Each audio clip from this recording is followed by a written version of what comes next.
to my channel. So in today's video I'll be using this crochet extension from HerGivenHair. This is a coily textured hair between 4A to 3C and it is 18 inches long. I used 4 packs in total for this look, and yes, I used every one of them. One of the things I absolutely love about this hair is the thin string in the middle, which makes installation and takedown process very easy. Plus the texture of this hair is gorgeous. It is soft, it is lush, and it feels just like human hair. So this hair is 100% human hair, and honestly I am so obsessed. And there are 16 loops on each of these that I'm holding. I will leave the link to this hair in the description box below, so make sure you go check it out because you definitely need to try this one.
is what the hair looks like after a few weeks, and I am trying to demonstrate how easy it is to take this hair down.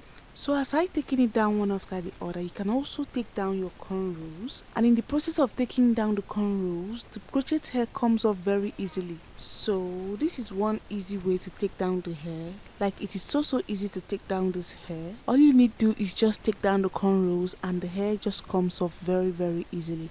So thank you so much for watching till the end, and don't forget that the link of this crochet hair is in the description box, and see you in my next video. Bye.